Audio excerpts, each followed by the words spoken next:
Wherever you go, whatever you do, throw a little at it. Omax, Vest and Briefs. என்னோட பெயர் KS Mohankumar.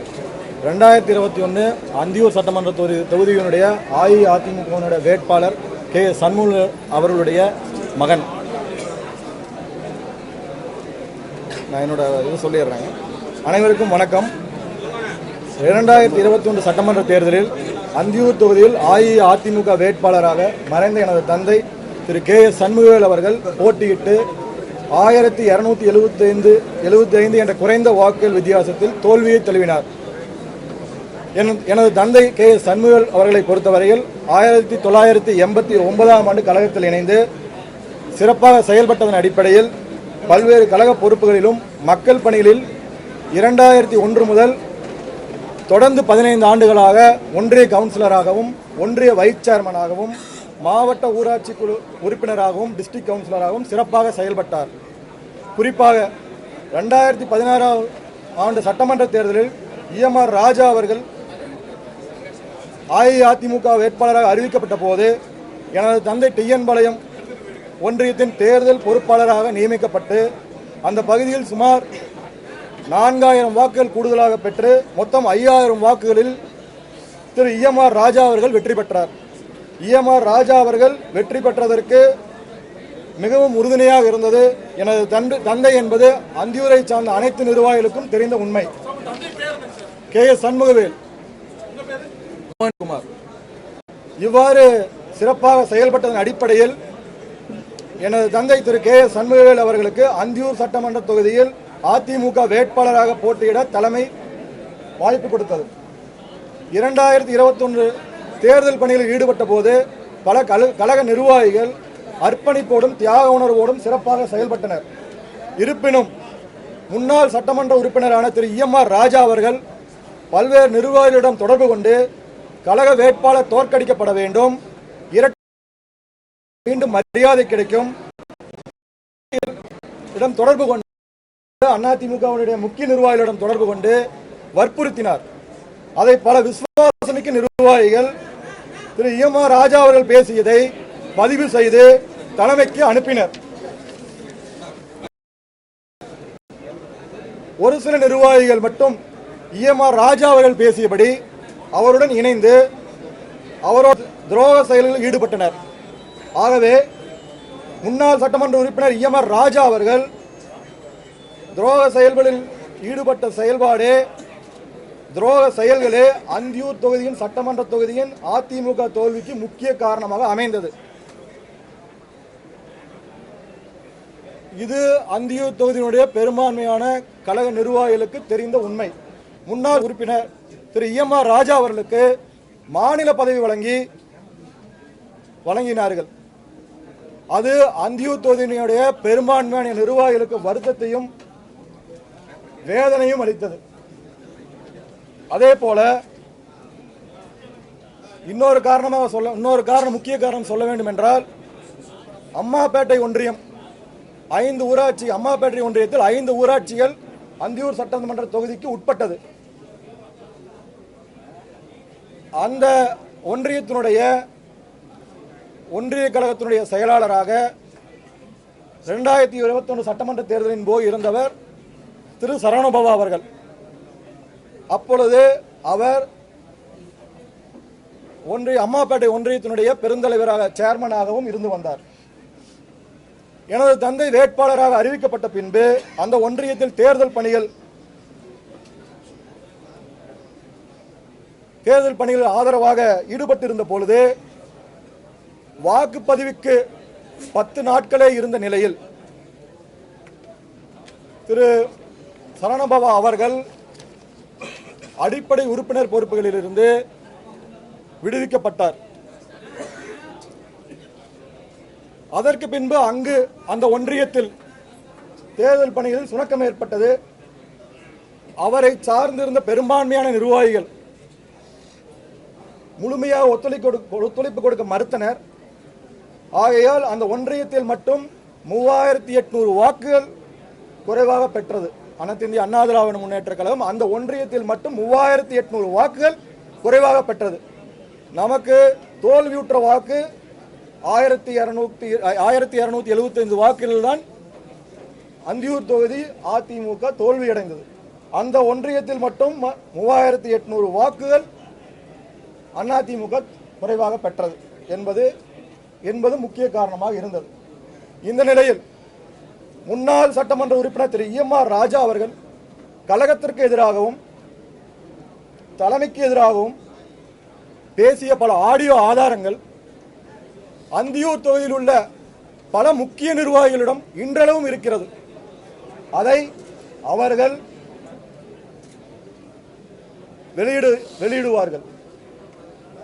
தற்போது அதில் ஒரு ஆடியோவை பல ஆடியோ ஆதாரங்கள் இருக்கிறது.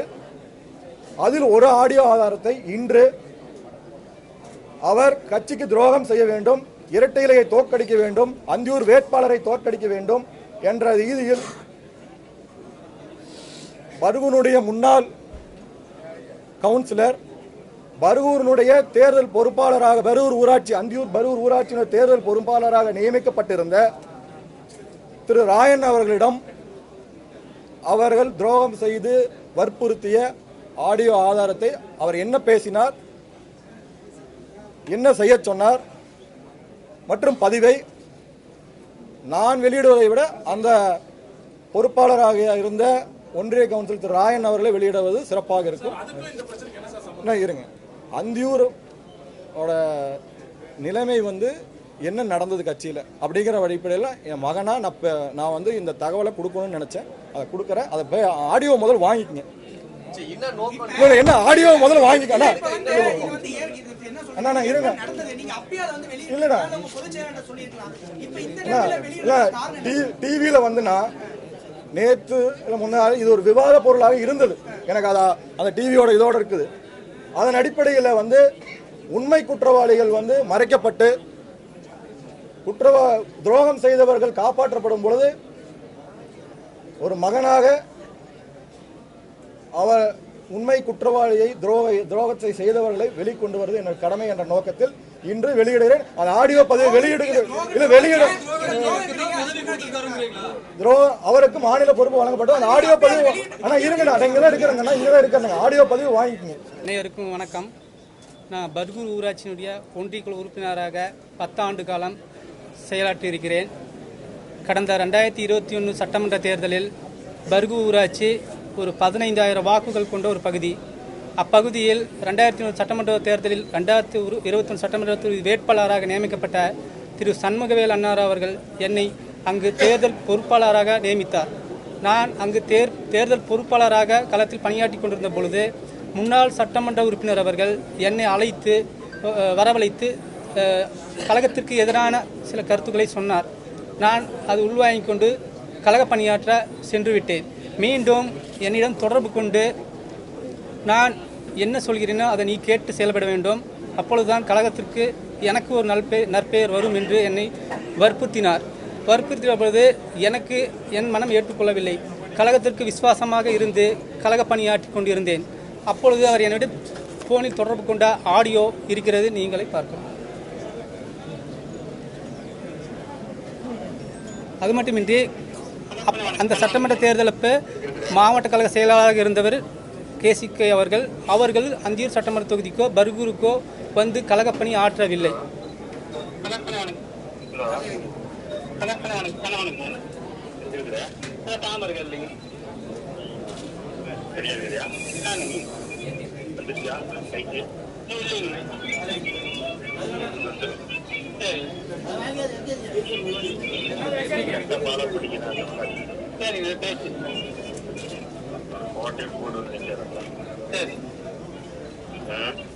பண்ணிக்கிறேன். போன் பேசுறது நல்லா இருக்காது, நேரில் போன பேசுறேன். போன் பேசுறது அப்படி இப்படி போன் பேசுறீங்க மறக்காதான் நீங்க கிடக்கி சொல்லி 4 பேருக்கு சொல்லி எல்லாம் சொல்லி பண்ணிக்கப்பா சொல்லி சந்தோஷமா போயிடும். எல்லாம் ரொம்ப கூட அது தந்தது பயந்து வேற கூட பண்ணிட்டு அது தந்தது நேரம் போயிட்டு பண்ணிட்டு சரி அங்க கொடுத்து நோட்டீஸ் வச்சுக்கப்ப நான் சொல்றேன். சரி சரி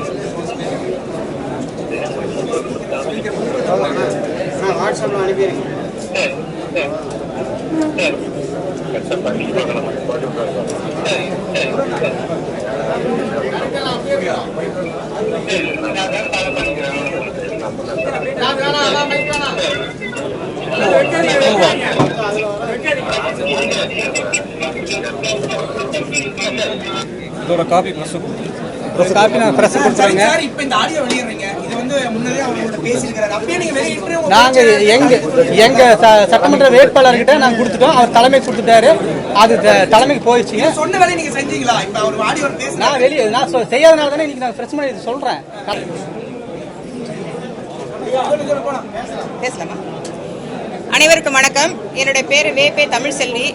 2 நாட்களுக்கு முன்னாடி எடப்பாடியார் அவர்கள் ஒரு அறிக்கை விட்டிருந்தாங்க. அதில் 87ல் என்னுடைய அப்பாவே பெரியசாமிக்கு வாய்ப்பு கொடுத்ததாக பேசியிருந்தார். என்னுடைய தந்தை ஆசிரியராக தாளவாடி, தலமலை, சத்தியமங்கலம் ஆகிய பகுதிகளிலே பணியாற்றியவர். அவருக்கு 4 குழந்தைகள், 4 பெண் குழந்தைகள், ஒரு பையன்.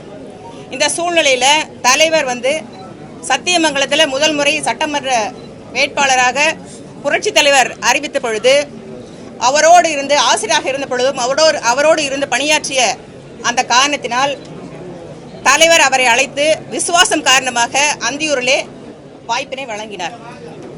1987 டிசம்பர் 27 அன்று புரட்சி தலைவர் இறந்ததற்கு பின்பு ஏற்பட்ட மிகப்பெரிய புரட்சியில் அம்மாவோடு தோளோடு தோள் கொடுத்த எனது சாதனை செம்மல் ஐயா அவர்கள் எனது தந்தைக்கு இந்த வாய்ப்பை வழங்கினார். இன்று வரை இரட்டை இலை சின்னத்திலும் கழகத்திற்கும் விசுவாசமாகவும் அவர் பின்னணியில் நாங்கள் சென்று கொண்டிருக்கிறோம். அதுபோலவே 2 சேவல் சின்னத்தில் ஜெயித்த பிறகு மீண்டும் அவருக்கு 91லிருந்து 96 வரை இரட்டை இலை சின்னத்திலும் சாதனை செம்மல் ஐயா அவர்கள்தான் பெற்றுத்தந்தார். ஆகவே இதற்கும் பொதுச் செயலாளர் சொன்ன கருத்துக்கும் உடன்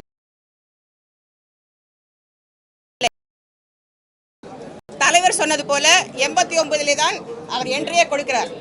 ஆகவே இதுவரை விசுவாசமாக இருக்கக்கூடிய எனது சாதனை செம்மல் ஐயா அவர்கள் மீண்டும் மிகப்பெரிய பொறுப்பிற்கு வந்து நம்ம எல்லாம் வழிநடத்துவார் என்பதில் எந்தவித ஐயமும் இல்லை என்பதை இந்த நேரத்தில் உங்களுக்கு சுட்டிக்காட்டிக் கொண்டு,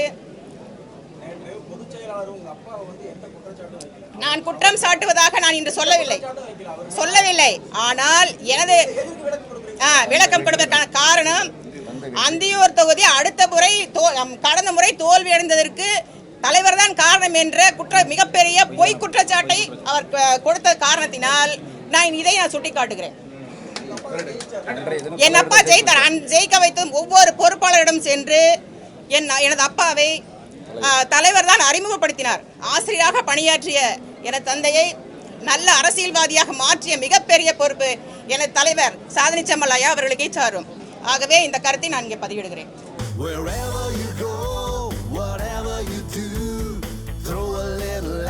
Omax, Vest and Briefs.